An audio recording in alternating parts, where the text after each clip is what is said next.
Good morning, everybody.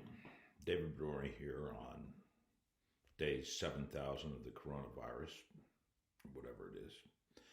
I hope all of you and your families and loved ones are healthy and well, and I mean that. I miss you all uh, terribly because this is not the same. And anyway, Uh, we're going to get on with it. I'm going to waste your time. We're going to continue today with the second half discussion of our property tax. Uh, so last week I mentioned that I love the property tax, and I give you a whole bunch of reasons why I love the property tax. I am not alone in that thinking. People far smarter than me, like virtually every public finance expert in the country, uh, loves the property tax, and they think it's the ideal way of funding local government. Uh, so, I also mentioned last week that there's a chasm the size of the Grand Canyon between what public finance experts think about the property tax and what the people think about the property tax. People hate the property tax. Hate it, hate it, hate it. There's been a poll. I think I mentioned this in some other context during this semester. There's been a poll conducted since 1948. And they ask Americans, what's the worst tax? Every year since 1948, the property tax is the worst tax. Every year. Hate it. Uh, and it's part of public finance lore that everybody hates the property tax. There's books written about it, the worst tax, the most hated tax, so on and so forth. I personally, again, it's not my thing. So why? Let's talk a little bit about why. Let me tell you. You know what? The book has a whole bunch of reasons why people hate the property tax, and I'm going to go through them just very quickly. But I'm going to tell you what the real problem is in a minute. So one is visibility, right? So there's that you can see it, right? There's a little bit of sticker shock, right? So under normal circumstances, not normal circumstances, the way it works is you will get a bill at the end of the year, usually around Christmas, right when you're buying presents, and it will for your property tax bill. So depending on where you live, if you live in the Northeast, that bill's gonna be really big, and it's like sticker shock, and you're like, ah. That's one reason people hate it. But that we fixed that problem quite a bit because we let a lot of states let people pay on a quarterly basis anticipated bill, or honestly, the vast majority of Americans pay their property tax through escrow on their mortgages. Some of you may do that, your parents, loved ones, so on and so forth. But the visibility thing is still a problem. There's also a problem of unfair administration. That also is less of a problem today because it used to be that, and property tax records are all public, but it used to be that two houses next to each other may have wildly different valuations for property tax. That's not as much a case. That's a historic problem, uh, which I don't think is as big a deal anymore. But there's a discussion of it in the book. There's also the problem of, and this is more of a political lefty righty issue. Um, there's also a problem of a shift in property tax burdens. It should fall on all property equally, right? If you have horizontal equity, but we've shifted it more towards residential property and away from commercial property. Politicians like to give property tax incentives out. I think it's awful personally, horrible, cost money, dumb. We've talked about that before.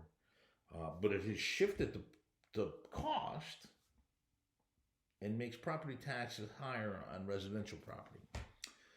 So that is a big problem. Another problem is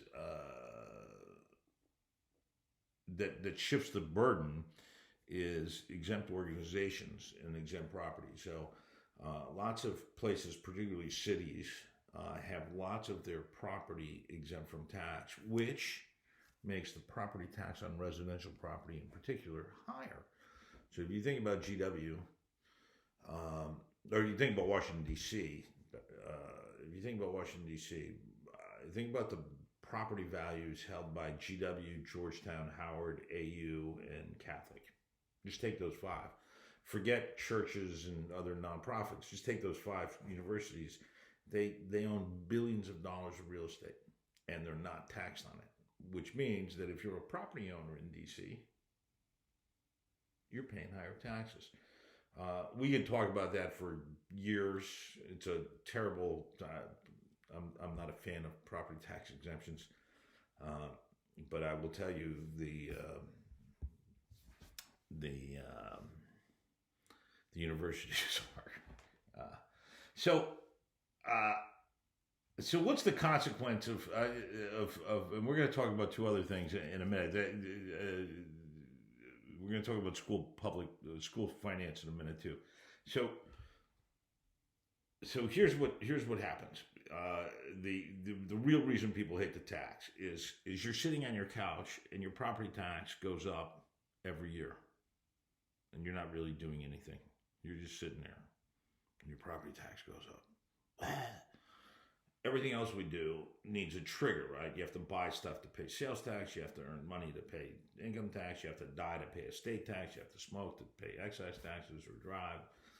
Here, you're sitting on your couch eating Doritos, especially at this COVID-19 time, and your property tax bill's going up. And that just irks people. People are just like, what? I get it, sort of. But not, I mean, I get the visceral reaction.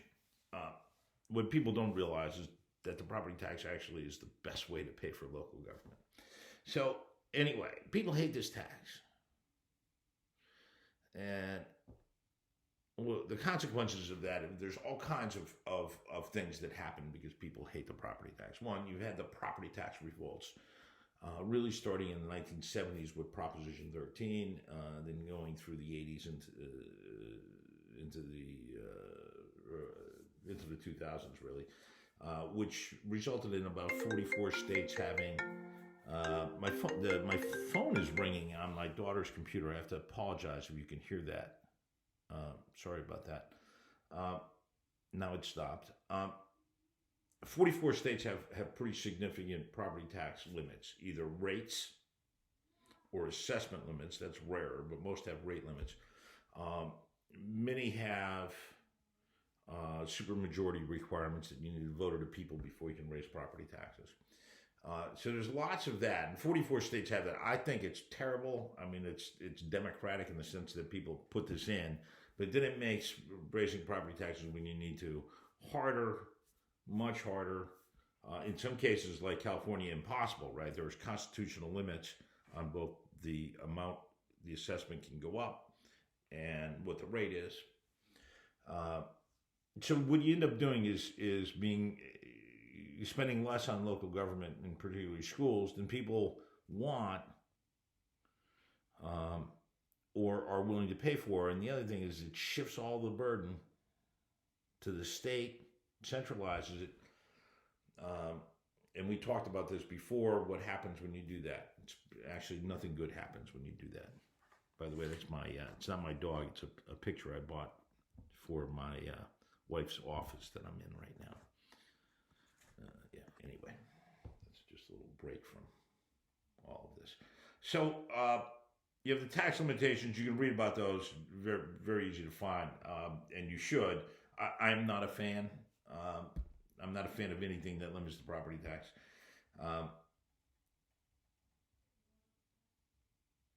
And we could talk about this for ages, but I don't have the bandwidth on my you're not going to watch it anyways. What the hell?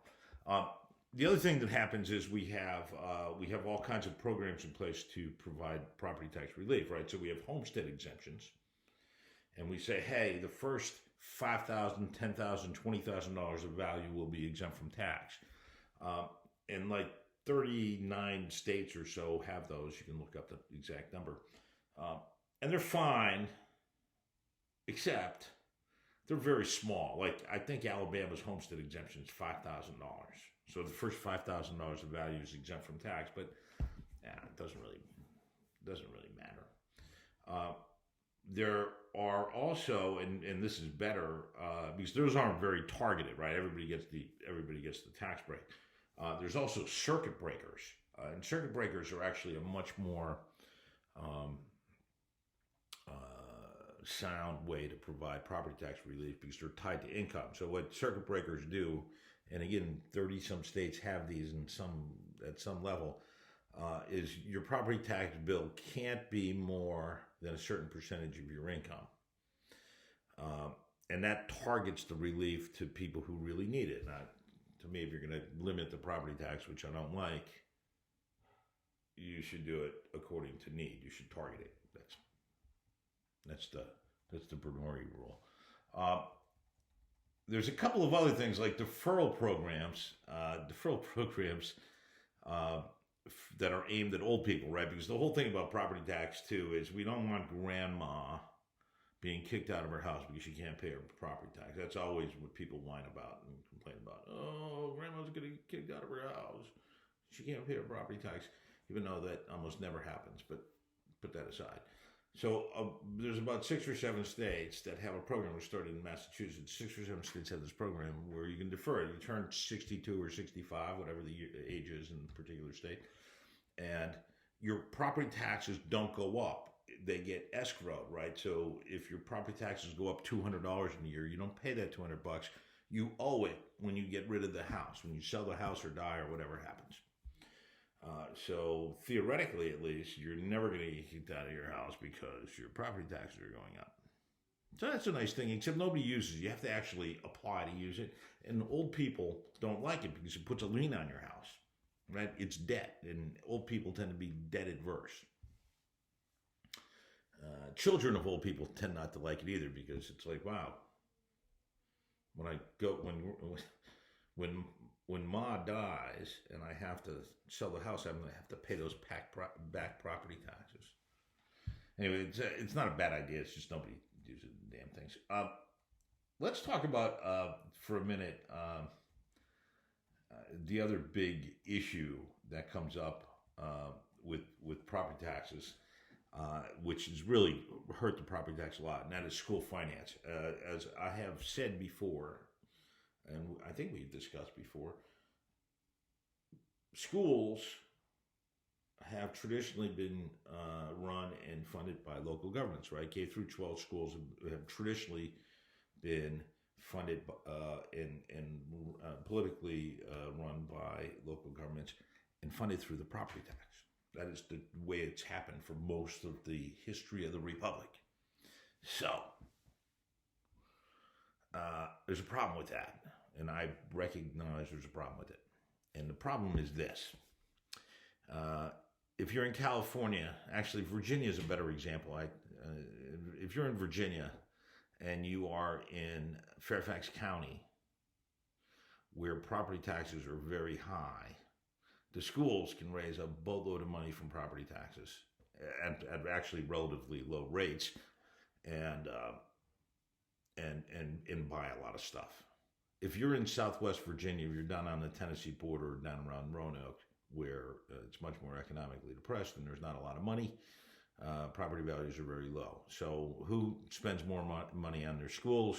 Is it Northern Virginia, Fairfax County, or Wise, Virginia, or Roanoke, Virginia? And the answer, obviously, is Fairfax County.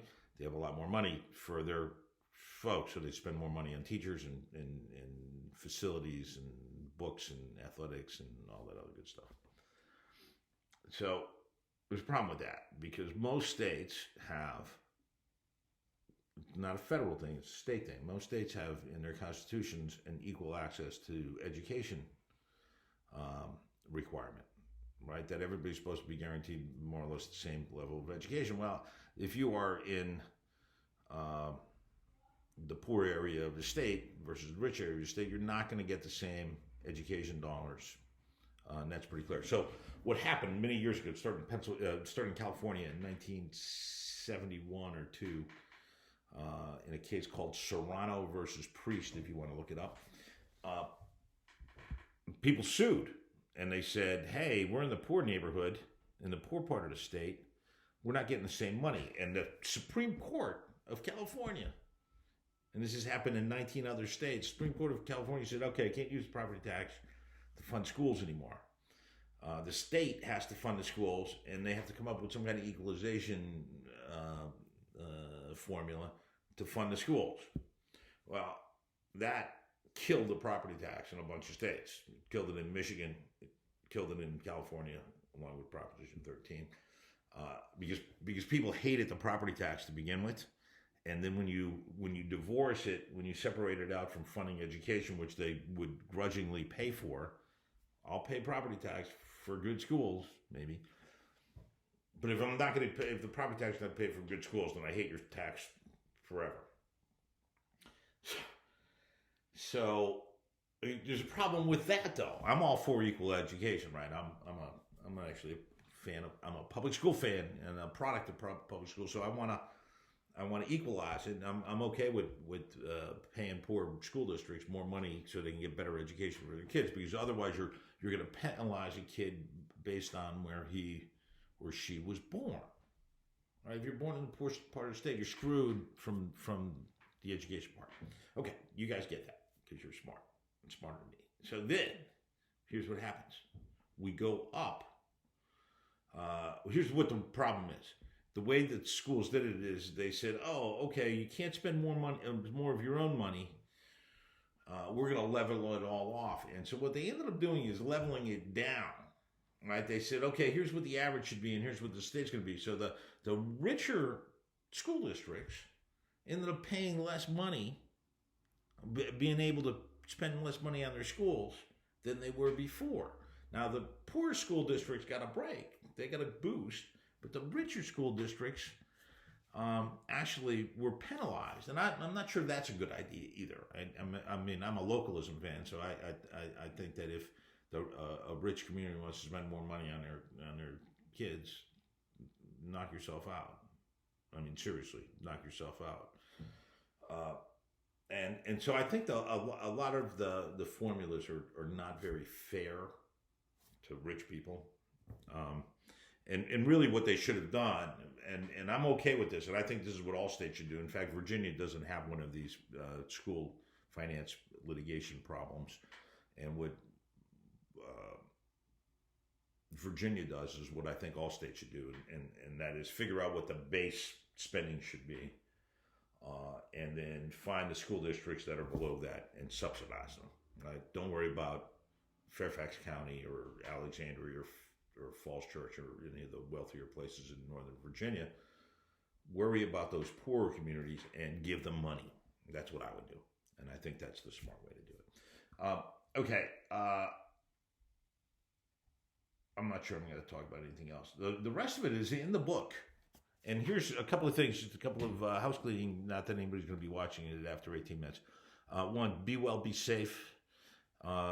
Email me if you got any questions or want some career advice or whatever. I'm okay with all of that.